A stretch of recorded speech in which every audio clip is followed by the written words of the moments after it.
Have you ever wondered why some of the most capable people you know seem to run away from leadership roles? Why do individuals who could change the world often choose to work quietly in the background instead of stepping into the spotlight? Well, if you've ever met an INFJ personality type, you've probably witnessed this exact paradox firsthand. These rare individuals possess every quality you'd want in a fearless leader, yet they'll do almost anything to avoid actually leading. It's like watching someone with superpowers refuse to use them. Today, we're diving deep into this fascinating contradiction that defines one of the rarest personality types on Earth. By the end of this video, you'll understand why INFJs make incredible leaders when they finally step up, and more importantly, why they resist doing so in the first place. The INFJ paradox: born leaders who don't want to lead. Let's start with a mind-bending fact that'll make you think twice about leadership.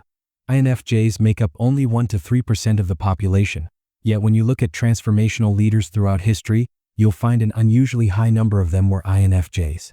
We're talking about people like Nelson Mandela, Martin Luther King Jr., and Mahatma Gandhi. But here's the kicker: most INFJs you'll meet in your daily life actively avoid leadership positions. They'll turn down promotions, decline to run for office, and generally try to stay out of the spotlight.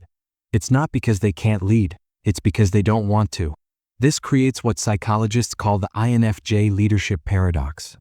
These individuals possess an almost supernatural ability to inspire others, see the big picture, and navigate complex human emotions, yet they'd rather work behind the scenes. It's like having a Ferrari in your garage that you never drive because you prefer walking. The question isn't whether INFJs can lead. History has proven they can do it exceptionally well. The real question is, why do they resist it so strongly? Understanding the INFJ mind, what makes them tick? To understand this paradox, we need to peek inside the INFJ mind. These folks are wired completely differently from most people. They're introverts who feel deeply, intuitive thinkers who see patterns others miss, and they make decisions based on their values rather than cold logic. Imagine having a brain that's constantly processing not just what people are saying, but what they really mean, how they're feeling, and what might happen 3 steps down the road. That's daily life for an INFJ. They're like human mood rings mixed with fortune tellers. They pick up on everything. This intense sensitivity is both their superpower and their kryptonite. On one hand, it makes them incredibly empathetic leaders who truly understand their team's needs. On the other hand, it means they feel everything so deeply that leadership roles can become emotionally overwhelming. Most people see leadership as a position of power and influence. INFJs see it as taking on the emotional weight of everyone they're responsible for. Every team member's stress becomes their stress. Every organizational problem becomes their personal mission to solve. The fear factor: what really scares INFJs about leadership? Now let's talk about fear, because that's really what this is about. But we're not talking about the fear of public speaking or making tough decisions. INFJs have deeper, more complex fears that most people don't even consider. First, there's the fear of corrupting their values. INFJs are driven by a strong internal compass that guides everything they do. They're terrified that positions of power might force them to compromise their beliefs or make decisions that go against their moral code. They've seen too many good people get twisted by authority, and they don't trust themselves to stay pure. Then there's the fear of letting people down. Remember, these individuals feel everything deeply. The thought of making a decision that negatively impacts someone's life keeps them up at night. They'd rather avoid the responsibility altogether than risk causing harm to others. There's also what I call the spotlight phobia. INFJs are private people who value their inner world. Leadership positions often require public visibility, media attention, and constant scrutiny. For someone who recharges in solitude and thinks deeply before speaking, this kind of exposure feels like torture. Finally, there's the perfectionist trap. INFJs set impossibly high standards for themselves. They believe that if they're going to lead, they need to be perfect.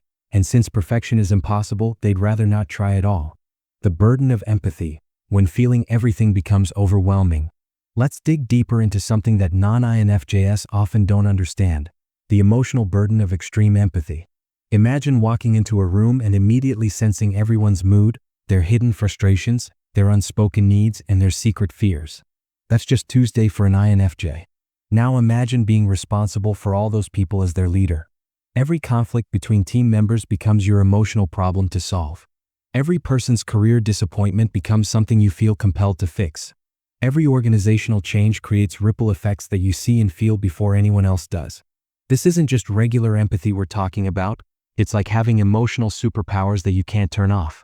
While other leaders might make tough decisions and move on, INFJs carry the emotional weight of those decisions for weeks or months. They'll lie awake at night thinking about the person they had to let go, wondering if they could have done something different. They'll replay conversations over and over, analyzing whether they said the right thing or if they accidentally hurt someone's feelings. This emotional intensity makes them incredibly effective leaders when they do step up, because they genuinely care about their people. But it also makes leadership positions feel like wearing a heavy backpack filled with everyone else's problems.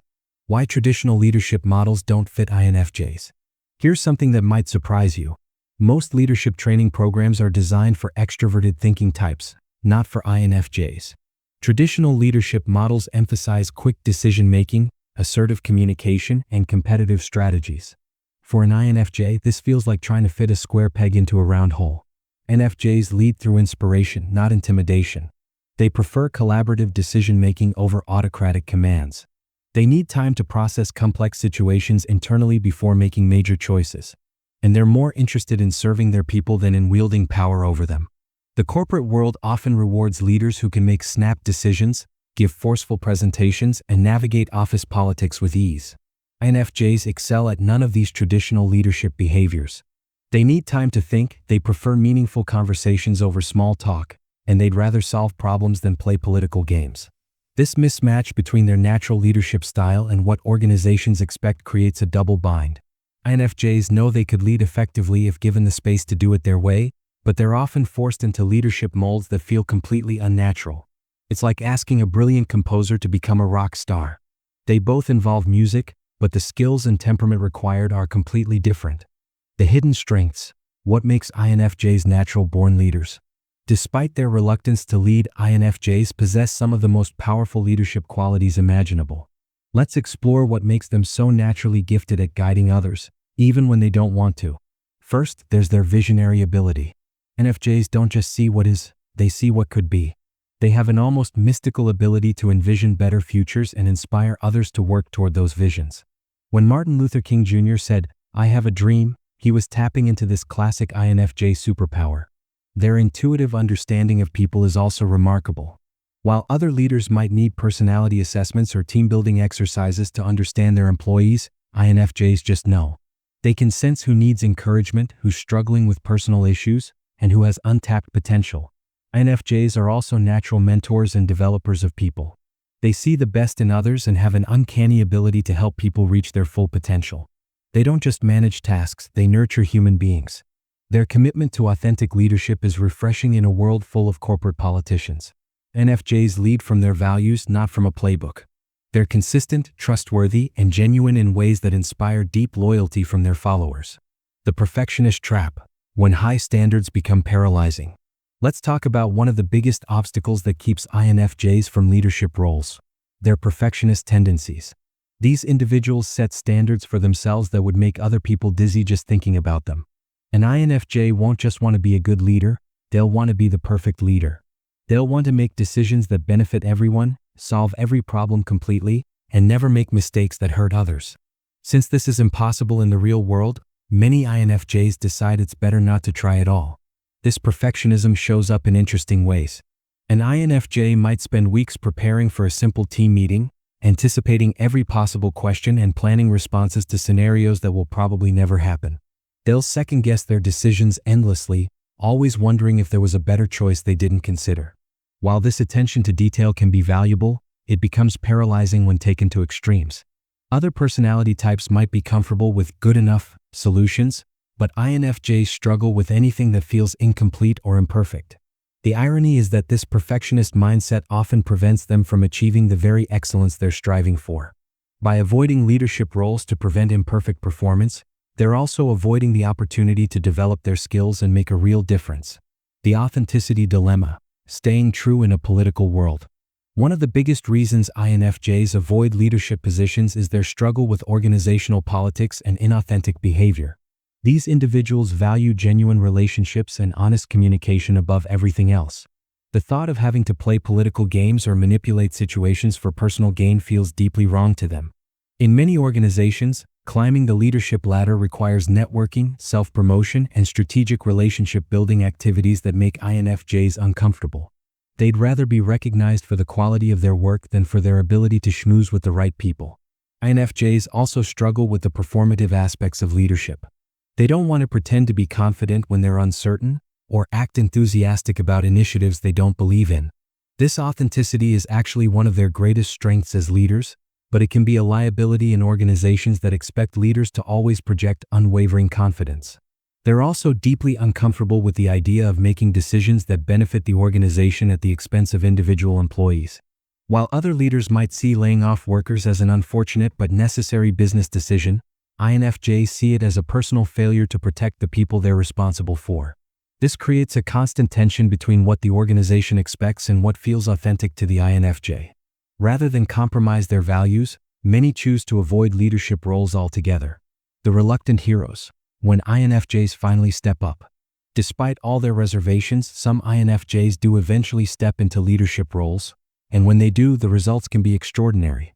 But it usually takes specific circumstances to push them past their reluctance. Often, INFJs become leaders when they're driven by a cause bigger than themselves. They might reluctantly accept a leadership position because they believe it's the only way to create change they care deeply about. Think of someone like Eleanor Roosevelt, who took on public roles because she was passionate about human rights, not because she enjoyed being in the spotlight. Sometimes they're pushed into leadership by circumstances beyond their control. A crisis might require someone with their unique skills to step up, or they might be the only person willing to tackle a difficult situation that others are avoiding. Other times, they become leaders gradually, almost by accident. They might start as individual contributors who become informal mentors to their colleagues. As people naturally turn to them for guidance and support, they slowly evolve into leadership roles without really intending to. When INFJs do lead, they bring a unique style that can be incredibly effective. They lead through inspiration rather than intimidation, they make decisions based on values rather than just profit, and they genuinely care about developing their people as human beings, not just as employees. The servant leadership style, leading from behind. When INFJs do take on leadership roles, they typically embrace what's called servant leadership. Instead of viewing themselves as the person in charge who gives orders, they see themselves as servants to their team and their mission. This approach can be confusing to people who expect traditional authoritarian leadership. INFJ leaders are more likely to ask, "How can I help you succeed?" rather than "Here's what you need to do." They focus on removing obstacles for their team members rather than creating new demands. They're also more concerned with developing their people than with taking credit for achievements. An INFJ leader will often highlight their team's accomplishments while downplaying their own contributions. They find genuine satisfaction in watching others grow and succeed. This servant leadership approach can be incredibly powerful because it creates high levels of trust and loyalty. Team members know their INFJ leader genuinely cares about their well-being and professional development. This creates a positive work environment where people are motivated to do their best work. However, this style can also be misunderstood or taken advantage of by people who mistake kindness for weakness. INFJs may need to learn to be more assertive and set clearer boundaries to be effective in certain organizational cultures. The energy drain. Why leadership roles exhaust INFJs. One of the practical reasons INFJs avoid leadership positions is that they find them absolutely exhausting. Remember, these are introverts who recharge through solitude and quiet reflection. Leadership roles typically require constant interaction with people, frequent meetings, and ongoing decision-making, all activities that drain their energy rather than restore it. An INFJ manager might spend their entire day in back-to-back meetings, dealing with interpersonal conflicts, making strategic decisions, and putting out fires. By the end of the day, they're completely depleted. While extroverted leaders might find this energizing, INFJs find it overwhelming. The emotional labor required for leadership is particularly draining for INFJs. They don't just manage tasks and projects, they manage people's feelings, fears, and aspirations. They absorb the stress of their team members and carry it with them long after the workday ends.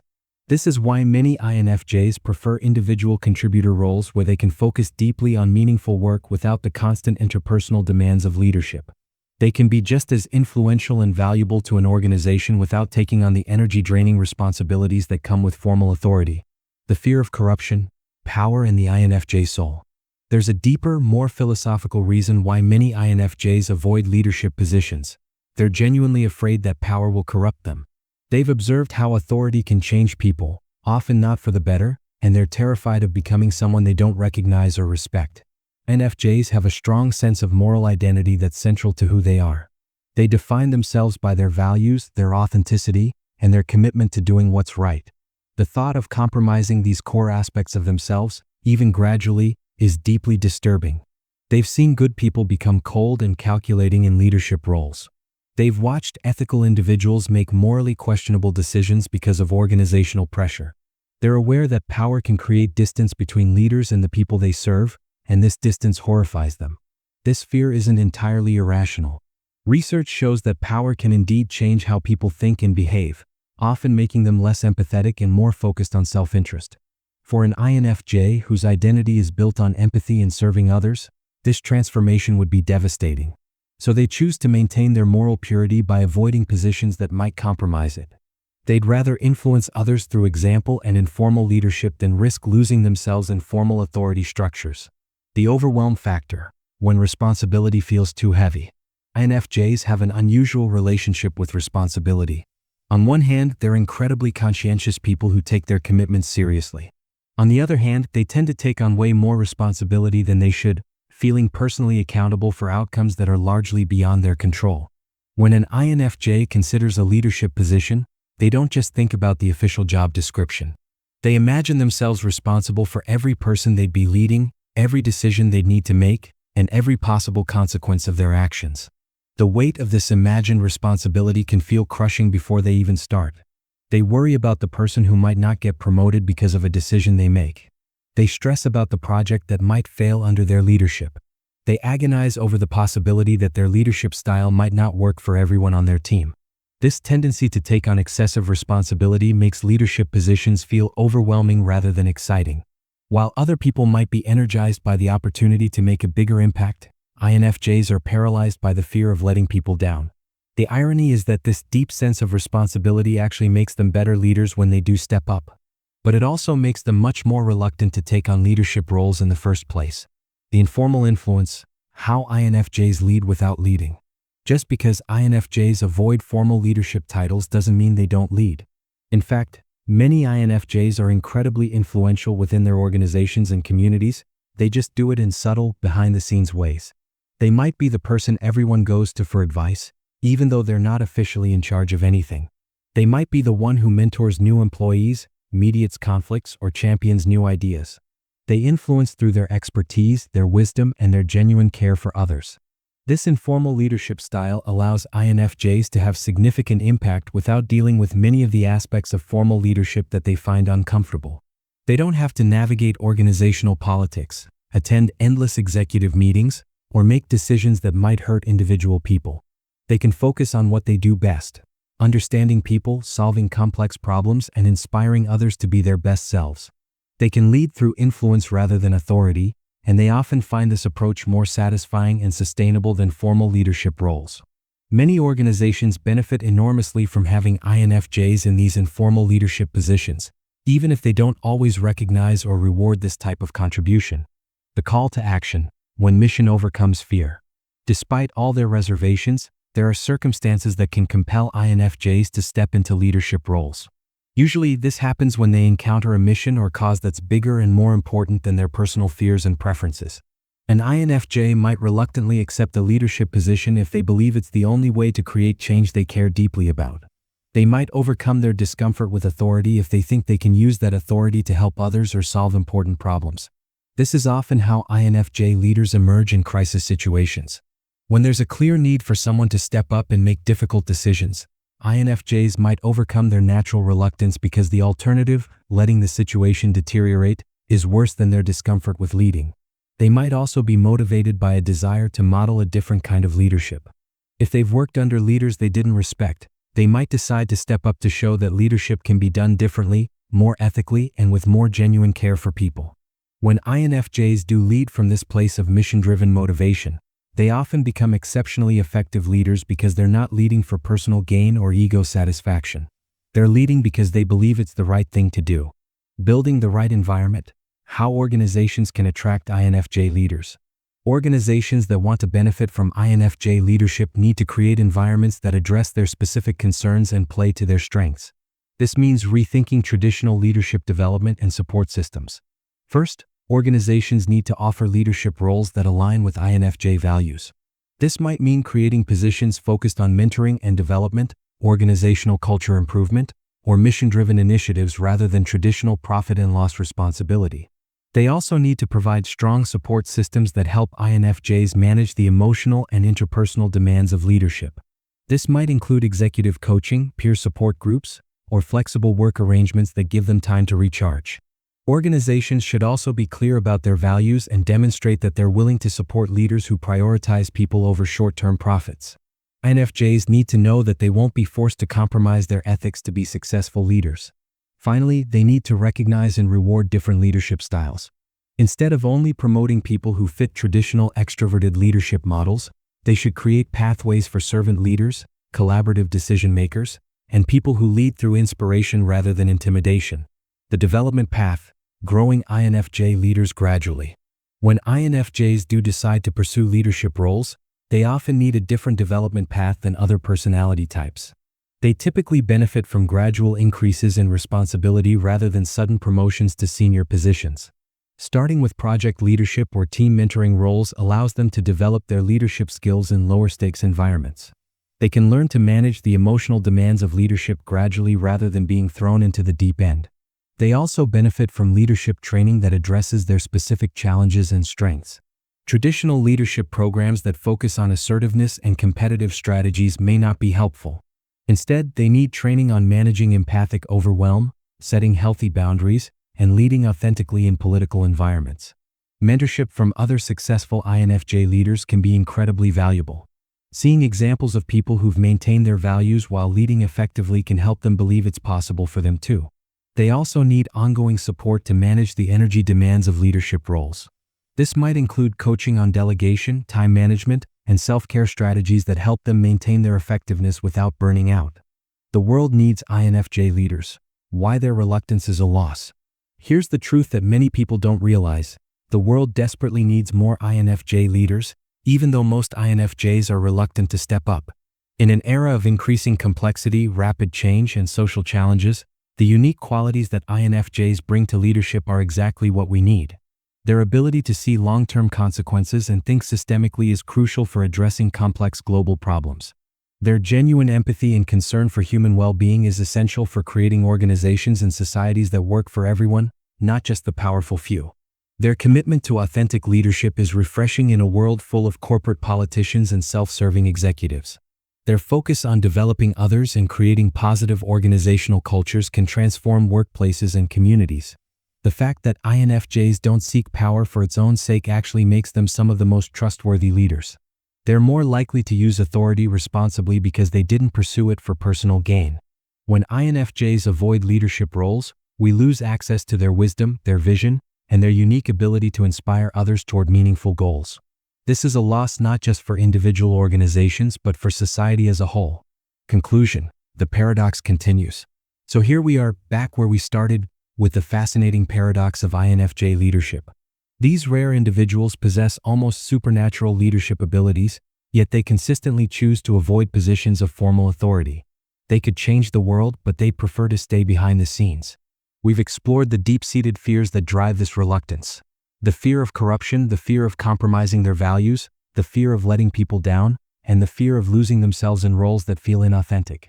We've seen how their extreme empathy, while making them potentially excellent leaders, also makes leadership positions feel emotionally overwhelming. We've also discovered that when INFJs do step up to lead, they bring something unique and valuable to the role. Their servant leadership style, their genuine care for people's development, and their vision-driven approach can create positive change in ways that traditional leadership often can't. The key insight is that INFJs don't need to become different people to be effective leaders. They need organizations and leadership models that recognize and support their natural strengths. They need environments where authenticity is valued over political skill, where long-term thinking is appreciated over quick fixes, and where developing people is seen as just as important as hitting financial targets. Perhaps most importantly, INFJs who are considering leadership roles need to understand that they don't have to be perfect to be effective. Their reluctance to lead often stems from impossibly high standards that no human could meet. The world doesn't need perfect leaders, it needs authentic, caring, wise leaders who are committed to doing their best. The paradox may never be fully resolved. INFJs may always be reluctant leaders, And perhaps that's exactly what makes them the leaders we need. Their reluctance keeps them grounded, their fears keep them humble, and their values keep them focused on what really matters. In the end, maybe the question isn't how to convince more INFJs to become leaders. Maybe the question is how to create leadership opportunities that allow them to contribute their unique gifts without forcing them into molds that don't fit. The world needs their wisdom, their empathy, and their vision, whether they're comfortable with that responsibility or not. That's the beautiful, frustrating, essential paradox of INFJ leadership. And until we figure out how to support and nurture these reluctant heroes, we'll continue to lose out on some of the most transformational leadership our world has ever seen.